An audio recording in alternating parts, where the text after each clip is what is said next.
And we are live. What's going on? What's going on, guys? I'm live. Hey, one person already in the chat. What's going on? Say hello, man. Can you hear me? Nice and clear. All right, cool. Let's give it a minute. Won't give it an actual minute. Oh, what's going on, my brother? Peace out. Thank you for subscribing, man. You've been around checking out a few of my stuff since I got you to sub. I appreciate you, bro. Obviously, I'm here. I'm trying to grow this platform, trying to grow this channel, and like your appreciation is really, I obviously appreciate it a ton, man. It means a lot to me, man. So thank you, man. Thanks for joining in. So last night was a crazy night in fighting. Let's just give it a few more seconds before we get deep in, guys. Please say hello. Please say hello if you're joining the stream, and let me know if you can hear me and everything's nice and clear. Oh, Leo, what's going on, my brother? My boy Jorge, whoop two bitches. Yeah, yeah. Jorge went 2-0 against two of my best British welterweights here in the UK in the space of an hour. Jorge done well. Eric, what's going on, my G? Taylor the Tape, guys. If you're just coming to the stream, check out Taylor the Tape. He's a starter at MMA channel like me. Eric's a straight up gangster dude as well, real nice guy. So he deserves all the support you can get as well. He's a real knowledgeable MMA fight fan as well. So check him out. Right, guys. So now we're here. Let's get into it. 4 people in, so we can start talking now. Right. I think position is good. You guys can see about enough of my ugly mug that I can have this discussion. Hey, Jackson Round, what's going on, my brother? Welcome to the stream. Thanks for coming back, man. Thanks for coming back. So, guys, let's talk about last night, shall we? Last night was a crazy situation in UFC. So let's start off with the Darren Till Jorge Masvidal fight, because I know that's what's everyone's mind right now. So it's probably a real good point to start off with. So let's see how the fight played out first before we get straight into the knockout. Jorge Masvidal, practically as soon as the fight started, he boots out there, runs out over to Darren Till with that flying kick, and obviously kicks him straight in the dick. So it was a real funny way to start, but his intention was obvious. It was to throw Darren Till off his game, I think, from the beginning, and that was a clear effort for what he was. Yo, Connor Shaw, what's going on, my brother? Would you give Till round 1? Yeah, I'll give Till round 1 based on that knockdown. Definitely, Till knocked him down early. That was a big knockdown, and Darren Till came back. Jason Carson, what's going on, my brother? Welcome back to the stream. Thanks for coming back. Strategic low blow, if you ask me. That's what my little brother says. My little brother says that was a intentional low blow from the beginning. He came out there to try use that to try slow Darren Till down, and it could be. It was crazy. So let's go through that first round. So he comes out with that crazy flying kick, strategic low blow, maybe not. Whatever it was a good attempt to throw Darren Till off his game plan. I think it had to have some kind of good to see you live, brother. Yeah, what's going on, Fights with Friends, my man? I'm joined by the man himself. He's got a booming, growing channel. He's got almost 5,000 subscribers now. If he ain't got 5,000, he's going to be hitting it soon. He's got aggressive, intense targets. He deserves it, man. All them low blows are strategic, really. Yeah, man, that was crazy. So he came out there with that flying kick, practically flying kick to the dick. Comes out. Darren Till gets a second to recoup. He recovers. Then he comes out. Do you think that Till needs to fight RDA and Masvidal the winner of? So you know what? Yeah, I don't think Darren Till needs to fight RDA. I think what Darren Till needs to do is seriously. Firstly, he should take some time off. So firstly, he had the Tyron Woodley fight which was in Desmond Jojo. What's going on, my G? He had the Tyron Woodley fight, which was in September, October.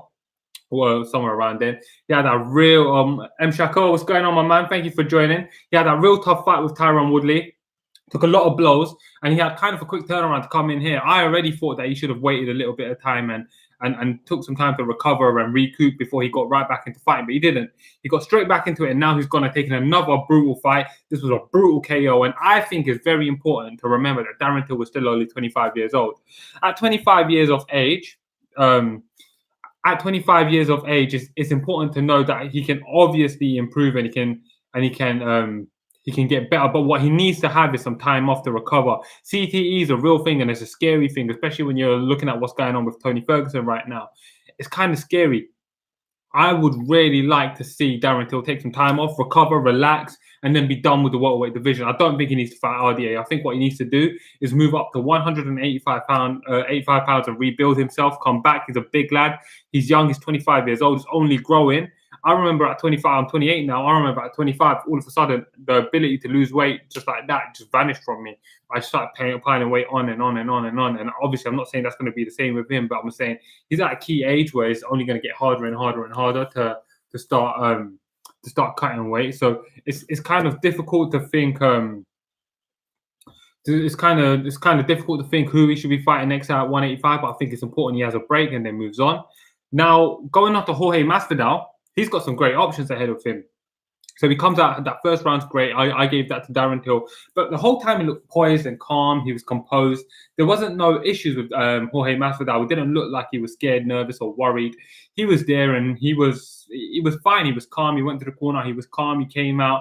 It looked like he had the game plan. That switch into the southpaw stance with the overhand left, it was a beautiful thing. It was a thing of beauty. He got him. He clocked him. He knocked him down. And then things started happening, didn't they? You got the finish, and Jorge Masvidal does an incredible performance. He looked great there last night.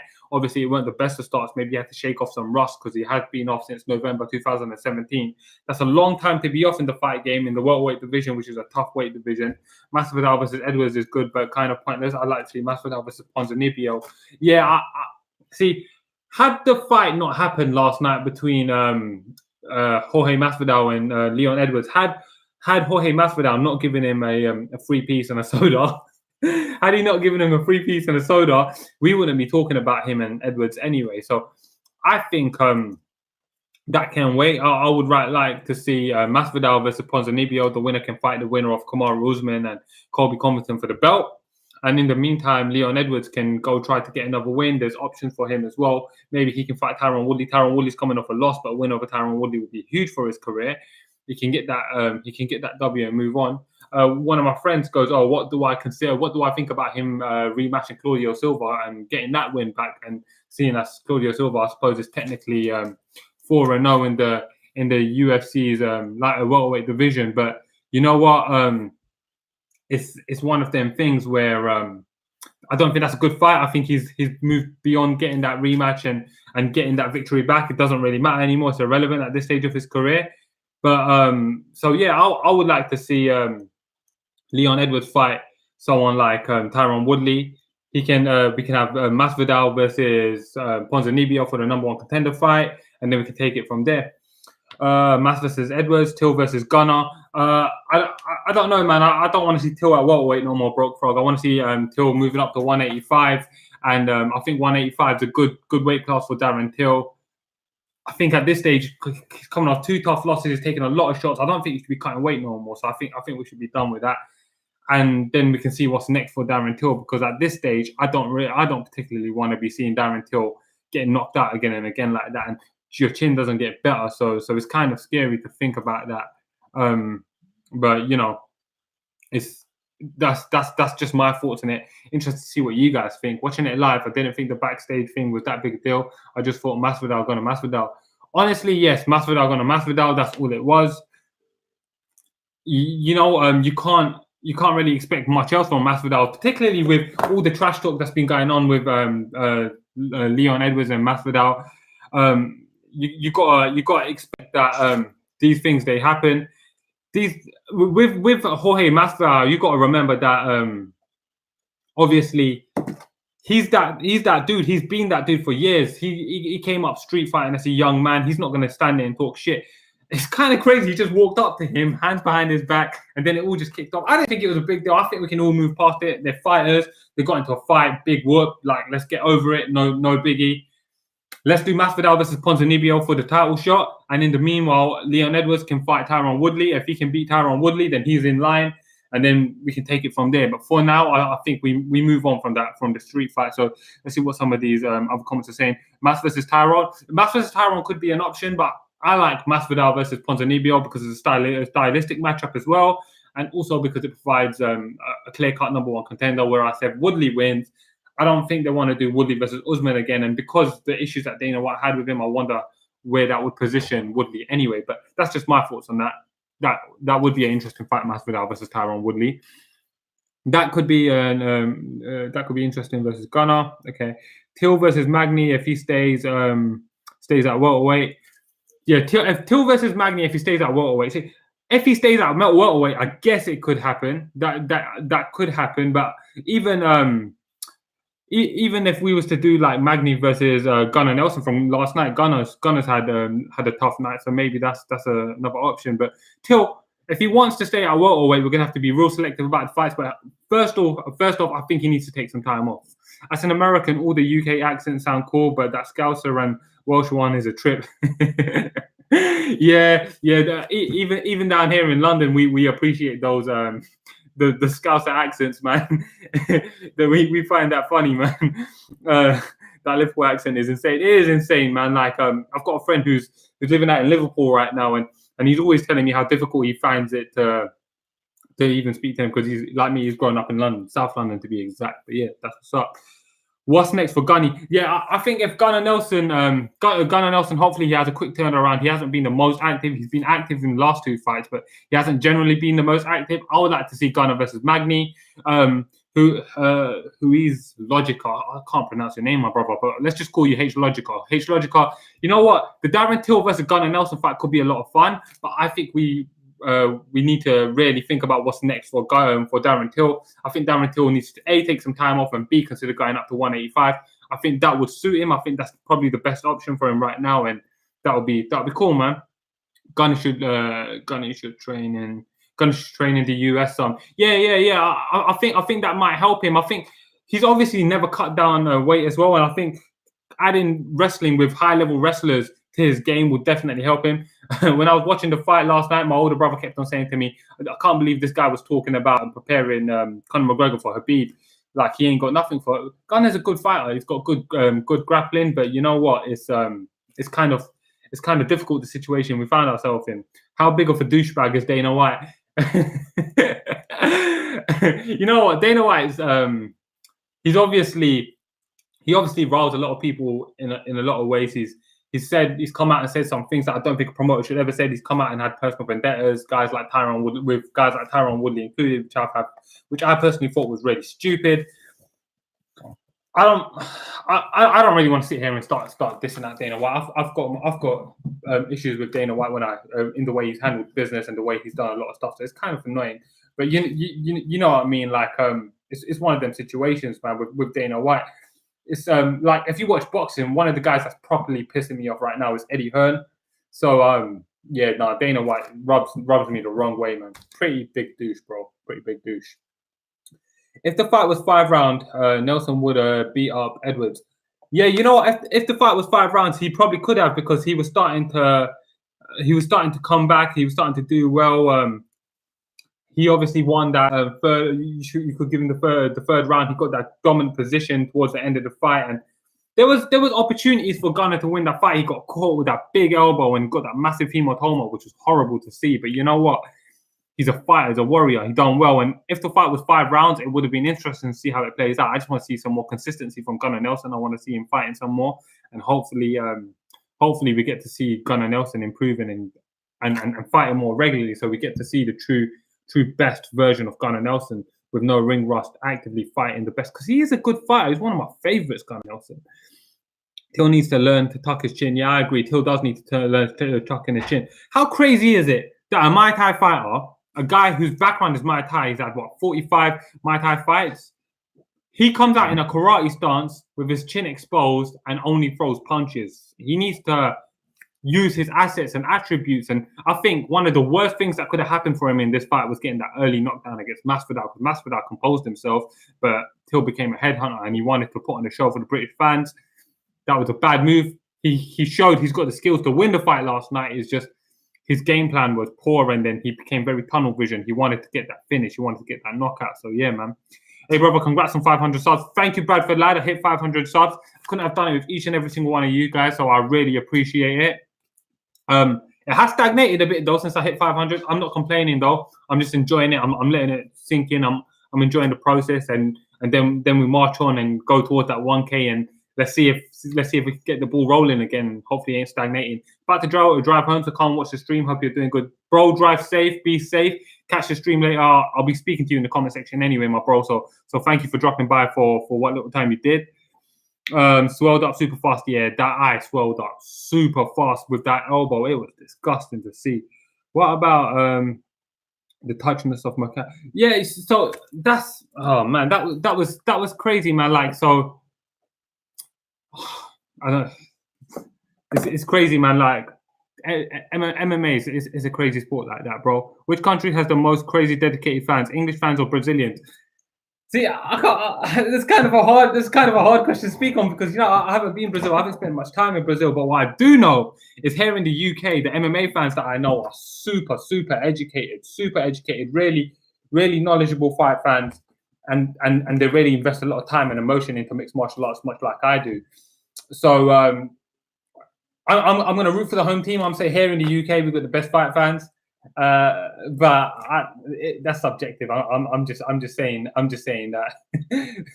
But crazy, we got to go with the Brazilians. What do you think about the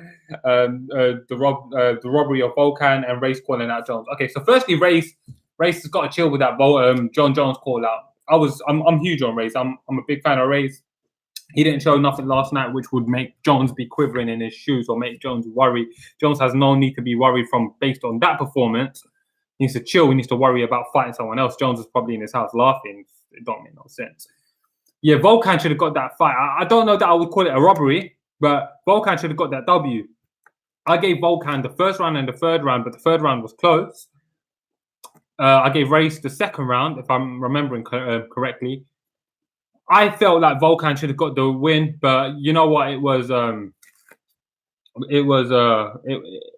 It's one of them situations where you can't really call it a robbery because it was so close. And I do with Volkan would have pushed a little more. I was actually rooting for Race, but the right man should win. Fair is always fair. The right man should always get the decision, whether they want it by an inch or a mile. The right man should get it.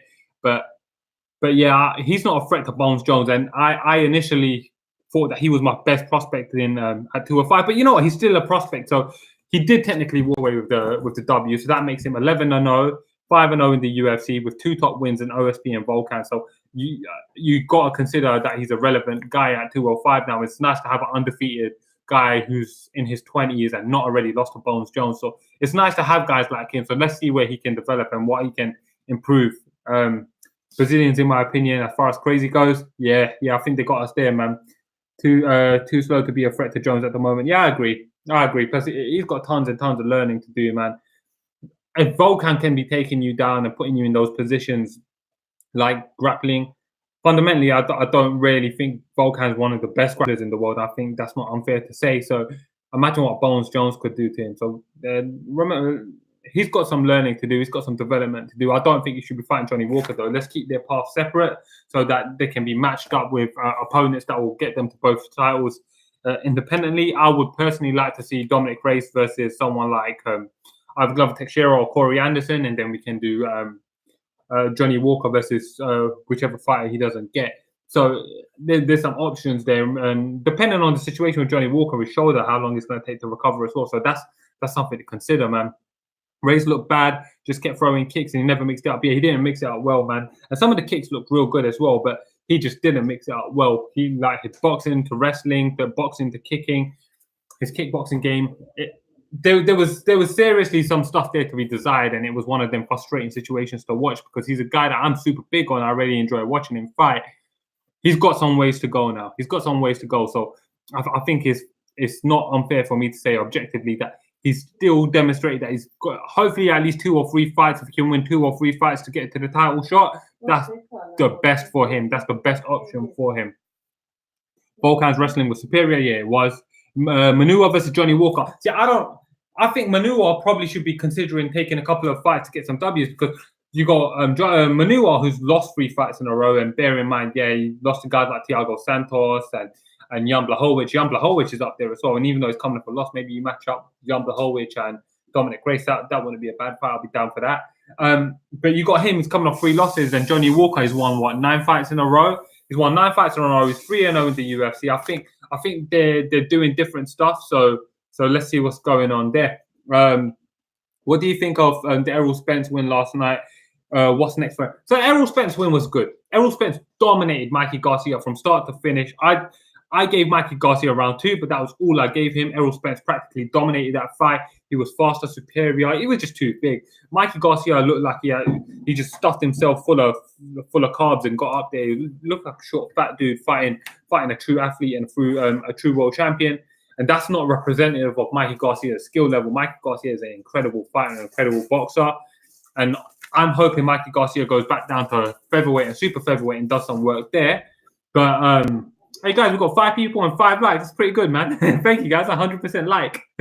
But yeah, that weren't a good night for Mikey Garcia. I weren't impressed with Mikey Garcia. He needs to go back down. For Errol Spence, ideally Terence Crawford takes out Amir Khan, and then we see Terence Crawford versus Errol Spence. So we can see Errol Spence against a true world champion welterweight.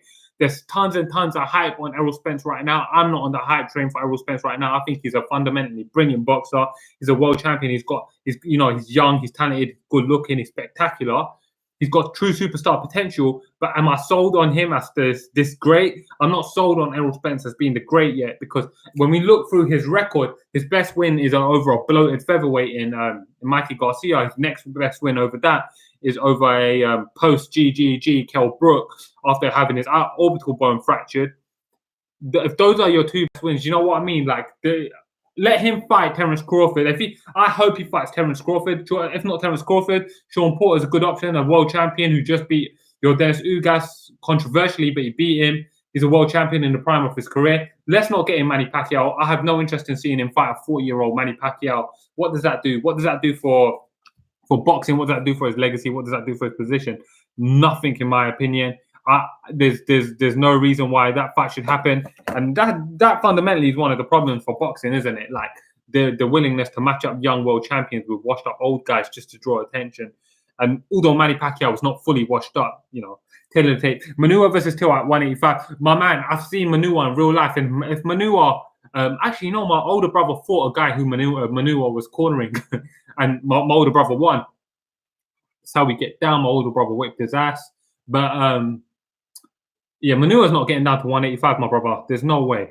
He's a big, solid dude at that weight class. He's a big, big man. If Manua gets down to 185, and particularly at 38 years old, I will be baffled.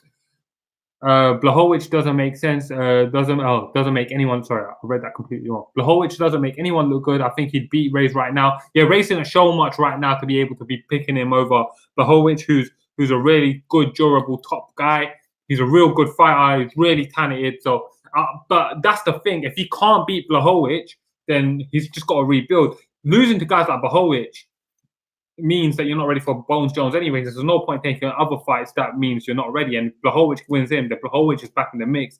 I suppose Blachowicz hasn't lost to Bones, so he's still a fresh name to have around. It's not a bad guy to have around, bro. My bro was hyping Garcia. Laugh out loud. I like Garcia. Garcia in his weight class is absolutely outstanding. If you watch Garcia versus guys like Robert Easton Jr., if you watch him versus Adrian Broner, you watch some of Mikey Garcia's other fights, he's a good fighter. He's done good stuff. He's just not a welterweight. He's a short, fat Mexican at welterweight. We don't need to be seeing that. Laugh out loud, MFC. Hope I said something funny there, man. Appreciate that. Santos caught him, but I think Santos fought a really smart fight. Yeah, Santos impressed me in that fight, man. Santos impressed me because I didn't know that Thiago Santos can be composed the way he was, like in the Blachowicz fight. I like Santos.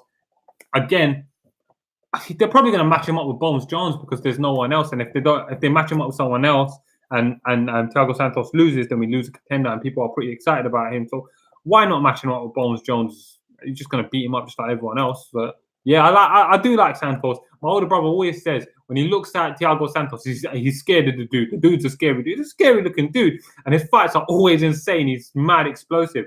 Does GGG retire soon? What do you think? GGG's 38 years old. Obviously, he's had that tough time with the 2 controversial fights with Canelo Alvarez, that steroid cheat Canelo Alvarez. But you know what? He just signed a 6-fight deal with the Zone. So he's definitely not looking to retire anytime soon. He's going to be sticking around for a while. So I think it's quite fun to have GGG around anyway. I like GGG. Fight Dialogue. That's another one of my brothers, another one of my startup MMA channels out here. So give him some love, guys, for the Fight Dialogue. He does BJJ. He's gives super dope breakdowns. It's really intriguing to listen to his stuff. How do you think Luke Rockhold does at 205? I think he does good at 205. When you look at the guys that have come up to 205 and done well, you got guys like Thiago Santos, Anthony Smith. They never had any level of success compared to Luke Rockhold at 185, the former Strikeforce and UFC middleweight world champion. The thing I worry about is his chin. He's obviously got a chin that's made of pixie dust. When you got a chin made of pixie dust, you gotta wonder what's going to happen when you start getting clocked by the 205ers. But here's the thing: maybe at 35 years old, the weight cut is hurting his chin more. He's going to the point where he's losing his durability, and at 205, I think there's some good fights for Luke Rockhold. He's a good guy. I don't think he's completely washed at 205. I don't think he's completely washed. I think at 205 provides some fresh matchups. Maybe he's excited again. And it's not the most deep division, so he can probably get some W's at 205. So I like him at 205. Let's see how he does. Probably match him up strategically against some guys, maybe someone like Volkan to start. Well, actually, Volkan's probably a bad fight for him because Volkan's got big power. So, like, you probably match him up with someone like Corey Anderson, someone like that. See what he's got. Even though Corey Anderson's a contender, I think that's a fight Luke Rockhold could win because Corey Anderson isn't a huge hitter, but it all depends on how that fight plays out. Who do you think Muktapa will fight next? Muktapa. So I think Conor McGregor is probably going to be looking to get matched up with Tony Ferguson. I agree with Eric from Taylor the Tape there. I think if Tony Ferguson is able to sort his stuff out now, let's just pretend Tony Ferguson isn't able to sort out his stuff, or like he just needs an extended layoff. Then we're probably looking at the Don Cerrone fight actually materializing, or we're looking at the trilogy fight with Nate Diaz. One of the two fights. Those are the only fights I kind of see that appeal to McGregor. Or like when I think in my mind and I try and match up how McGregor would want to have his next fights play out, I think those are the fights that make most sense for me in that context. So I think that's how it's going to be. The only fighter I've ever been looking at, I thought he killed Eric Anderson. Yeah, Thiago Santos is a scary dude. Just from his looks, he's intimidating. Yeah, he's an intimidating dude, man. He is a really intimidating dude. When he has that scowl on his face when they're doing the fight announcement, it gets me hyped. It gets me chills, man. Keep up the good shit, my dude. Thank you, my brother. I appreciate you, man. So, guys, let's talk about some of the other fights that happened on the card. Let's not take away from Leon Edwards' achievements. He's won now 7 in a row. His loss was to Kamaru Usman, and you know what? He's now become a key player in the welterweight division.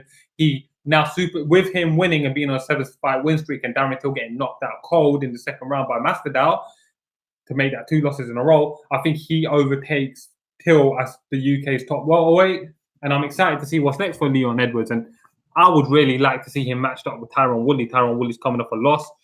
He's going to want to stay relevant, so why not fight a young dude who's got 7 wins in a row? That's a great fight, and it makes a lot of sense. So Leon Edwards, and that's about. We've already spoken about Dominic Reyes and Volkan Oezdemir. I like the Masvidal Edwards the Masvidal rematch. I was thinking, what, the rematch? Yeah, no, man. I think Masvidal versus.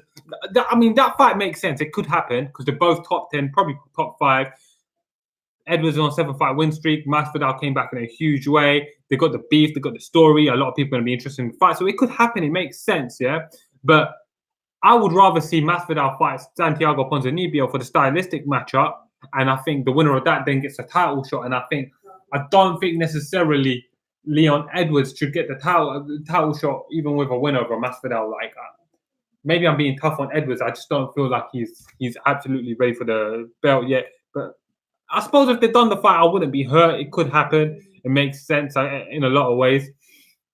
H Logica, Jackson Rounds laugh out. Yeah, man, the rematch part that got me too, man. So Claudio Silva, let's talk about Claudio Silva real quick. So I kind of want to talk about that. That dude. What do you guys think Claudio Silva would have been doing right now if he hadn't had all them injuries? He had that 4-year layoff before he fought Nordine Taleb. Then he comes back after almost another year's layoff, and then he comes back and beats Danny Roberts. That was a bad stoppage, by the way. Danny Roberts should not have stopped there. I feel like Danny Roberts was wrong. That was a great fight. I was really enjoying it. And I've always been super huge on Danny Roberts. So, yeah, he should be on a 1-fight losing streak. Yeah, I agree. He should be on a 1-fight losing streak because, I don't know if he should be on a 1-fight losing streak. Claudio Silva, because he could have gone ahead and won that fight. And this is the problem with that poor judging, because that fight, it weren't just Danny Roberts that lost out in that scenario, because obviously he lost out, he got the L, so he's a blatantly obvious guy that lost out. But even my man Claudio Silva loses out in that scenario, because that changes the fan perception of him, and everyone's going to be tough towards him, and they're going to say, well, he didn't necessarily get that W, that wasn't a real win, that takes away from his win. And yeah, it does take away from his win, but at the end of the day, he didn't get the opportunity to see it through, so it wasn't his fault either. It kind of sucks. That's why I hate poor officiating and poor decisions like that. It really pisses me off, and it really bothers me, man. So I hate seeing stuff like that. I really would hope that referees would stop doing stuff like that. But you know what? This is just a fight game. Stuff like this happens. It sucks. But anyways, past Claudio Silva, we got Nathaniel Wood. Nathaniel Wood done good. He's 3-0 in the UFC now. He's a young kid. It's a great British bantamweight. He kept yelling about toes and dick. Yeah, that referee was pissing me off, man. Like, I'm surprised that Danny Roberts didn't just flip out and just start effing and blinding at the ref. I know if it was me, I'd just be like, look, man, just go do one, man. Just go do it. I was about to get real vulgar, but you know what? Let's keep it PG. Let's keep it PG. So Nathaniel Wood, he's looking great, man. He's 25 years old, 16-3 on a 3-fight win streak in the UFC. He's won 8 fights in a row, three straight finishes, 3 submissions. I'm really excited about Nathaniel Wood. I'm super big on the kid, and I really hope that he starts to get matched up with some higher ranked guys. That's a guy to look out for. And other than that, another guy that I'm super excited about is Arnold Allen. I thought Arnold Allen looked really good. I thought Arnold Allen was moving well last night. He had really sound fundamentals about him. He fought well. He was really technical. I really like Arnold Allen now. I'm really excited to see what he can do going forward in the featherweight division. I think in my opinion, he really represented himself really well last night, and I think he should be really proud of everything that he done last night. So I really like Arnold Allen. So that's great, man. It's an exciting time for British MMA. So yeah, man, that's super exciting. Super exciting. What else on the card? Did I miss anything on the card? Mark DeCasey came back against Josh Duffy. That was pretty good. Dan Iggy. Yeah, Dan Iggy's win over Danny Henry. That was a great win. You know what the thing with Dan Iggy is, yeah? I don't know why this is, but when I look at that dude, he always kind of surprises me. I don't know why I count him out, but he's a good fighter, and I really enjoy watching him fight. So I'm definitely yo, Jay Youngin, what's going on, my man? That aspiring fighter right here, guys. Yeah, I see him win that. I see him win his amateur boxing match. So, guys, watch out for him. His name's Jordan. He's dope, man. Like, I really appreciate him. So yeah, guys, watch him out. He's gonna be doing good stuff. Molly McCann, have you seen bruv? Let's talk about the Molly McCann stuff for real quick. Yeah, so Molly McCann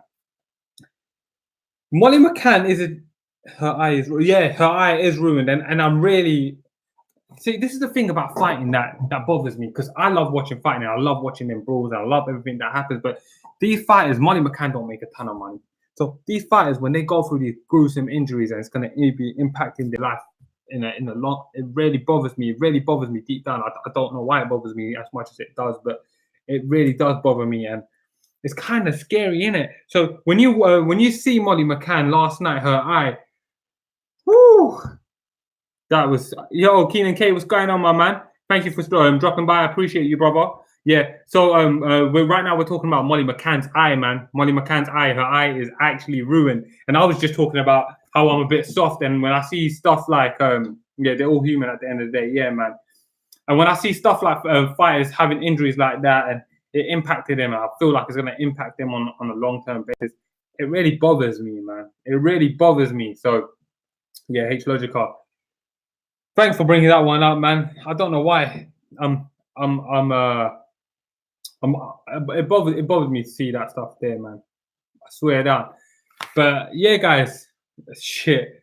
So anyways, guys, look, guys, I'm gonna be looking to wrap it up now. Got work early tomorrow, so need to be looking to crash out, guys. Guys, if you just Should it be stopped at a broken orbital? Yeah, just quickly before I log off, let's talk about that real quick. It should definitely be stopped. If a fighter breaks their orbital, stop the fight. When that starts popping up, there's certain injuries, stop the fight. If they break their hand, let them keep fighting. If they break their foot, let them keep fighting. How about the KZ? Yeah, they can't pronounce his name either. They kept on saying weird stuff like the Akazi and stuff like that. It's real weird, man. But he done well. He rebounded from his 3-fight losing streak over by beating Joseph Duffy. And Joseph Duffy is a guy that tons of people thought a lot of when he came about, including myself. Obviously, a lot of people were really sold on him because of his win over Conor McGregor. And at the time, everyone just wanted to see Conor McGregor catch an L. So everyone was looking at Joseph Duffy. But Joseph Duffy, that's what he got knocked out by James Vick in December 2017, and now he lost this fight. He's not going through a good time, is he? Joseph Duffy is not going through a good time, man. But Mark Casey, good for him, man. I saw he was really emotional. Obviously, it matters real well to him. My older brother goes, another one of the reasons the Casey was probably really emotional is that's Joseph Duffy's career in one sentence. It's true, man. Another reason why the Casey was probably really emotional was on the back of 3 losses, you had to wonder what he was considering, what was going in. He also wants to beat McGregor. But yeah, anyways, guys, I'm going to be looking to wrap it up now because work early and all of that stuff, grinding, you know what it is. I'm going to have to go to bed, bro. Good night, my man. Keenan K, I appreciate you for dropping by, man. I'll be popping onto your podcast. Let's try and get back to work next Saturday, guys. So you'll catch me on the Keenan K podcast. But for now, thank you guys for tuning in. I appreciate every single one of you guys, and thank you guys for helping me reach 500 subscribers. As a start out channel, that's a big milestone for me to have hit, and I'm hoping I can keep it going. And I appreciate all of you guys. Thank you guys, and thanks for tuning in. Good night, everyone. Man for Combat, we appreciate you. I appreciate you, Ark.